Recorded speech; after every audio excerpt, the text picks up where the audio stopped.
Hi dears, green peas മസാലയുടെ recipe ആയിട്ടാണ് ഞാനിന്ന് വന്നിരിക്കുന്നത്. പ്രഷർ കുക്കറിൽ ഉണ്ടാക്കുന്നത് കൊണ്ട് തന്നെ ഈസി ആയിട്ട് വളരെ കുറഞ്ഞ സമയത്തിനുള്ളിൽ ഉണ്ടാക്കിയെടുക്കാൻ പറ്റുന്ന ഒരു കറിയാണിത്. ഞാനിതിൽ പറയുന്ന രീതിയിൽ ഉണ്ടാക്കി നോക്കിയാൽ നിങ്ങൾക്ക് മസാലയൊക്കെ നന്നായി പിടിച്ചിട്ട് കൊഴുപ്പുള്ള കറിയായിട്ട് തന്നെ കിട്ടും ഇത്. അപ്പോൾ നമുക്ക് പെട്ടെന്ന് തന്നെ വീഡിയോയിലേക്ക് പോവാം. അതിനു മുൻപേ നിങ്ങൾക്ക് ഈ വീഡിയോ ഇഷ്ടമാവുകയാണെങ്കിൽ ലൈക്ക് ചെയ്യാൻ വേണ്ടി മറക്കരുത്. പിന്നെ ചാനലിലെ വീഡിയോസൊക്കെ കണ്ട് ഇഷ്ടമാവുകയാണെങ്കിൽ ചാനൽ സബ്സ്ക്രൈബ് ചെയ്യാനും മറക്കരുത്. ഈ ഒരു ഗ്രീൻ പീസ് മസാല ഉണ്ടാക്കാനായിട്ട് ആദ്യം തന്നെ നമുക്ക് പ്രഷർ കുക്കർ നന്നായിട്ടൊന്ന് ചൂടാക്കിയെടുക്കണം. അപ്പോൾ ഇത് ചൂടായി വന്നാൽ നമുക്കതിലേക്ക് ഒരു 2 ടേബിൾ സ്പൂൺ ഓയിൽ ഒഴിച്ചു കൊടുക്കാം. ഏത് ഓയിൽ വേണമെങ്കിലും നിങ്ങൾക്ക് ഉപയോഗിക്കാവുന്നതാണ്. വെളിച്ചെണ്ണ ആണെങ്കിലോ സൺഫ്ലവർ ഓയിൽ ആണെങ്കിലോ ഏതാണെങ്കിലും ഉപയോഗിക്കാം. അപ്പോൾ ഈ ഓയിൽ കൂടെ ചൂടായി വന്നാൽ നമുക്കതിലേക്ക് ഒരു 1/2 ടേബിൾ സ്പൂൺ പെരിഞ്ജീരകം പൊടിച്ചത് ചേർത്ത് കൊടുക്കാം. പിന്നെ ഒരു 1/4 ടീസ്പൂൺ സാദാ ജീരകം പൊടിച്ചതുകൂടെ ചേർക്കുന്നുണ്ട്. ഇത് നമുക്ക് ലോ ഫ്ലെയിമിൽ വെച്ചിട്ട് വേണം ചൂടാക്കി എടുക്കാൻ വേണ്ടിയിട്ട്. അതല്ലാന്നുണ്ടെങ്കിൽ ജീരകവും പെരിഞ്ജീരകമൊക്കെ പെട്ടെന്ന് കരിഞ്ഞു പോവും. അപ്പോൾ ഇത് ജസ്റ്റ് ഒന്ന് ചൂടായി നല്ലൊരു മണം വരുമ്പോൾ നമുക്കതിലേക്ക് ചതച്ച് വെച്ചിരിക്കുന്ന ചെറിയൊരു കഷ്ണം ഇഞ്ചി ചേർത്ത് കൊടുക്കാം. പിന്നെ നമുക്കതിലേക്ക് ഒരു 5 അല്ലി വെളുത്തുള്ളി കൂടി ചേർത്ത് കൊടുക്കാം. ഇത് രണ്ടും ചതച്ചിട്ട് തന്നെ ചേർക്കാൻ വേണ്ടി ശ്രദ്ധിക്കണം. ഇത് ജസ്റ്റ് ഒന്ന് നമുക്ക് വഴറ്റിയെടുക്കാം. അപ്പോൾ ഈ ഒരു പരുവത്തിലായാൽ ഇന്ന് നമുക്കിതിലേക്ക് 2 പച്ചമുളക് ചേർത്ത് കൊടുക്കാം. ഇതിൻ്റെ കൂടെ തന്നെ 2 സവാള ഇതുപോലെ മുറിച്ചതും കൂടെ ചേർത്ത് കൊടുക്കുന്നുണ്ട്. ഇനി നമുക്കിത് രണ്ടും ഒന്ന് നന്നായിട്ട് വഴറ്റിയെടുക്കണം. അപ്പോൾ സവാള ഈ ഒരു പരുവത്തിൽ വഴണ്ട് വന്നാൽ നമുക്കിതിലേക്ക് മസാലപ്പൊടികളൊക്കെ ചേർത്ത് കൊടുക്കാം. അപ്പോൾ ഈ ഒരു സമയം ഞാൻ കുറച്ച് മസാലപ്പൊടികൾ ചേർക്കുന്നുള്ളൂ, ബാക്കിയുള്ളതൊക്കെ ലാസ്റ്റാണ് ചേർക്കുന്നത്. അപ്പോൾ അതിനായിട്ട് നമുക്കൊരു 3/4 ടേബിൾ സ്പൂൺ മല്ലിപ്പൊടി ചേർത്ത് കൊടുക്കാം. പിന്നെ ഇതിലേക്ക് ഒരു 1/2 ടേബിൾ സ്പൂൺ കാശ്മീരി മുളക് പൊടി ചേർത്ത് കൊടുക്കാം. നല്ല എരിവുള്ള മുളക് പൊടി ആണെങ്കിൽ നിങ്ങൾക്കിത് ഒരു 1/4 ടേബിൾ സ്പൂൺ ചേർത്ത് കൊടുത്താൽ മതി.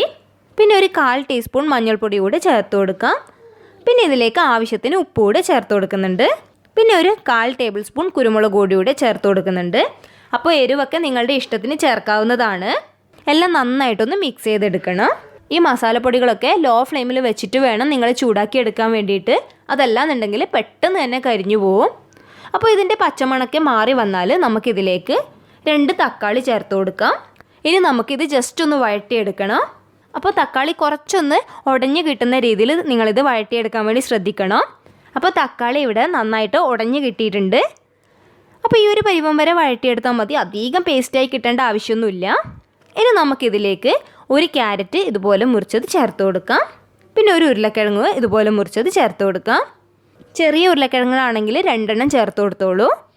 എന്നിട്ട് എല്ലാം കൂടി ഒന്ന് മിക്സ് ചെയ്തെടുക്കണം. അപ്പോൾ ഈ ഉരുളക്കിഴങ്ങിലും ക്യാരറ്റിലൊക്കെ നന്നായിട്ട് മസാല പിടിക്കാൻ വേണ്ടിയിട്ടാണ് ഇങ്ങനെ ചെയ്യുന്നത്. അപ്പോൾ ഇത് 2 മിനിറ്റൊക്കെ നിങ്ങളൊന്ന് ഇളക്കി യോജിപ്പിച്ചെടുത്താൽ മതി. ഇത് നന്നായിട്ട് യോജിച്ച് വന്നാൽ നമുക്കിതിലേക്ക് കുതിർത്ത് വെച്ചിരിക്കുന്ന ഗ്രീൻ പീസ് ചേർത്ത് കൊടുക്കാം. അപ്പം ഞാനിവിടെ ഈ ഒരു ഗ്ലാസ്സിൽ 1 ഗ്ലാസ്സാണ് ഗ്രീൻ പീസ് എടുത്തിരിക്കുന്നത്. ഈ ഒരു ഗ്രീൻ പീസ് 8 മണിക്കൂറോളം കുതിർത്ത് വെച്ചതാണ്. ഇതും കൂടെ നമുക്ക് നന്നായിട്ടൊന്ന് മിക്സ് ചെയ്തെടുക്കണം. ഇനി നമുക്കിതിലേക്ക് ആവശ്യത്തിന് വെള്ളം ഒഴിച്ചു കൊടുക്കാം. അപ്പോൾ ഈ ഒരു രീതിയിൽ ഗ്രീൻ പീസൊക്കെ മുങ്ങി നിൽക്കുന്ന രീതിയിൽ തന്നെ നിങ്ങൾ വെള്ളം ഒഴിച്ചു കൊടുക്കണം. ഇപ്പം വെള്ളത്തിൻ്റെ അളവ് ഈ ഗ്രീൻ പീസിൽ നിന്നും അല്പം കുറച്ച് മുന്നിട്ട് നിൽക്കണം. അപ്പോൾ ഈ രീതിയിൽ തന്നെ വെള്ളം ഒഴിച്ച് കൊടുക്കണം. അതല്ലാന്നുണ്ടെങ്കിൽ കുറച്ച് കഴിയുമ്പോൾ വെള്ളം വറ്റിയിട്ട് കരിഞ്ഞു പോവും. ഈ ഒരു സമയം നമുക്ക് ഈ വെള്ളത്തിൻ്റെ ഉപ്പ് നോക്കാം. അല്പം ഒന്ന് മുന്നിട്ട് നിന്നാൽ മാത്രമേ നമുക്ക് കറി റെഡിയായി വരുമ്പോൾ ഈ ഗ്രീൻ പീസിനൊക്കെ ഉപ്പ് നന്നായിട്ട് പിടിച്ചിട്ടുണ്ടാവുള്ളൂ. അപ്പോൾ ഞാനിപ്പോൾ ഇവിടെ കുറച്ചുകൂടി ഉപ്പ് ചേർക്കുന്നുണ്ട്. ഇനി നമുക്കിത് കുക്കർ അടച്ച് വേവിച്ചെടുക്കാം. ഇതൊരു 3 വിസിലടുപ്പിച്ചെടുക്കണം. ഇപ്പോൾ ഇവിടെ കുക്കറിൻ്റെ പ്രഷറൊക്കെ മാറി വന്നിട്ടുണ്ട്.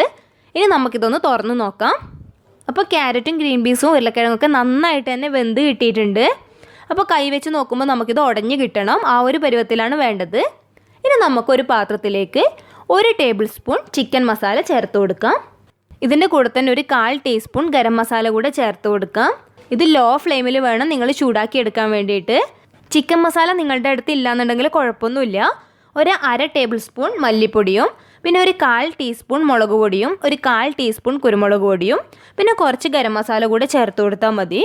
അപ്പോൾ ഇതിൻ്റെ പച്ചമണം മാറി നന്നായിട്ട് ചൂടായി കിട്ടിയാൽ നമുക്കിതിലേക്ക് വേവിച്ച് വെച്ചിരിക്കുന്ന ഗ്രീൻ പീസും ഉരുളക്കിഴങ്ങും ക്യാരറ്റൊക്കെ ഇട്ട് കൊടുക്കാം. അപ്പോൾ ഇത് നന്നായിട്ടൊന്ന് മിക്സ് ചെയ്തെടുക്കണം. ഇനി നമുക്കിതൊന്ന് തിളപ്പിച്ചെടുക്കാം. ഇതിൽ ഉരുളക്കിഴങ്ങ് നമുക്ക് കുറച്ചൊന്ന് ഉടച്ചു കൊടുക്കാം. അങ്ങനെ ആകുമ്പോൾ നല്ല കുറുകിയ കറിയായിട്ട് കിട്ടും നമുക്ക്. അപ്പോൾ ഇപ്പോൾ ഇവിടെ ഈ ഒരു കട്ടിയിലാണ് കറി ഉള്ളത്. നിങ്ങൾക്ക് വേണമെന്നുണ്ടെങ്കിൽ കുറച്ചും കൂടെ വെള്ളം ഒഴിച്ചിട്ട് ലൂസാക്കി എടുക്കാം. അപ്പോൾ ചൂടുവെള്ളം ഒഴിച്ചിട്ട് വേണം നിങ്ങളിത് ലൂസാക്കി എടുക്കാൻ വേണ്ടിയിട്ട്.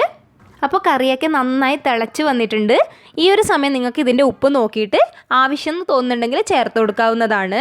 ഇത് നന്നായി എല്ലാം കൂടെ തിളച്ച് വന്നാൽ നമുക്കിതിലേക്ക് കുറച്ച് കറിവേപ്പിലയും കുറച്ച് മല്ലിയിലയും കൂടി ചേർത്ത് കൊടുക്കാം. അപ്പോൾ ഈ ഇലകളും കൂടി ചേർത്തിട്ട് ഒന്നുകൂടി ഒന്ന് ചൂടാക്കിയെടുക്കാം നമുക്ക്. അപ്പം നമ്മുടെ അടിപൊളി ഗ്രീൻ പീസ് മസാല റെഡിയായി കിട്ടിയിട്ടുണ്ട്.